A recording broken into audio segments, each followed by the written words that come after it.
কিছু মানুষ আছে যাদের জীবনে দুঃখ আসে অতিথি হয়ে নয়, থাকে স্থায়ী বাসিন্দা হয়ে। তারা আর কষ্ট এলে অবাক হয় না, তারা শুধু চুপ করে বসে পড়ে, কারণ তারা জানে এই যুদ্ধটা আবার একাই লড়তে হবে। দুঃখ মানুষকে শুধু কাঁদতে শেখায় না, দুঃখ মানুষকে চুপ থাকতে শেখায়। যে মানুষটা বেশি কষ্ট পেয়েছে সে কম কথা বলে, কম অভিযোগ করে, আর নিজের ব্যথাটা কাউকে বোঝাতে চেষ্টাও করে না, কারণ সে শিখে আছে সবাই শুনতে পারে না আর সবাই বুঝতেও চায় না।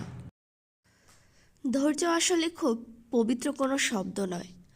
ধৈর্য জন্ম নেয় অসহায়তার ভিতর থেকে। যখন তুমি কাউকে ধরে কাঁদতে পারো না, যখন কাউকে বলতে পারো না আমি আর পারছি না, ঠিক তখনই ধৈর্য তোমার কাঁধে হাত রেখে বলে, চুপচাপ দাঁড়িয়ে থাকো, সময় কাটবে।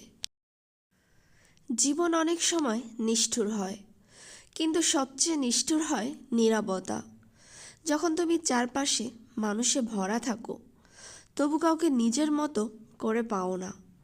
হাসির আড়ালে লুকিয়ে রাখা সেই কষ্টগুলো ধীরে ধীরে মানুষকে ভিতর থেকে পাল্টে দেয়। সে আর আগের মতো আবদার করে না, ভরসা করে না, স্বপ্ন সাবধানে দেখে। কিছু মানুষ আছে যারা ভেঙে পড়েও কাউকে দোষ দেয় না। তারা জানে সব আঘাত ইচ্ছে করে আসে না, সব কষ্টের জন্য কেউ দায়ীও থাকে না। এই মানুষগুলোই সবচেয়ে বিপজ্জনকভাবে শক্ত, কারণ তারা ভেঙে গিয়ে অন্যকে ভাঙতে শেখেনি।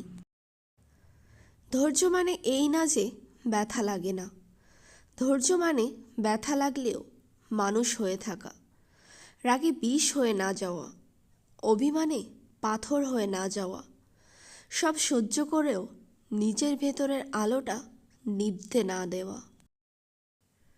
একদিন হয়তো কেউ এসে জিজ্ঞেস করবে, তুমি এত শান্ত কিভাবে? কেউ জানবে না এই শান্ততার পেছনে কত ঝড় চাপা পড়ে আছে। কেউ জানবে না এই নীরবতার দাম দিতে গিয়ে তুমি কতবার একা একা ভেঙেছ। তবু তুমি দাঁড়িয়ে আছো। এই দাঁড়িয়ে থাকাটাই তোমার সবচেয়ে বড় জয়। কারণ সবাই টিকে থাকতে পারে না, সবাই সহ্য করতে পারে না, সবাই মানুষ হয়ে থাকতে পারে না ভীষণ কষ্টের মাঝেও। মনে রেখো, যে মানুষটা চুপচাপ সহ্য করে সে দুর্বল নয়, সে শুধু এমন এক যোদ্ধা যার যুদ্ধের শব্দ শোনা যায় না, কিন্তু ক্ষতগুলো গভীর আর ধৈর্যটা অসম্ভব সত্যি।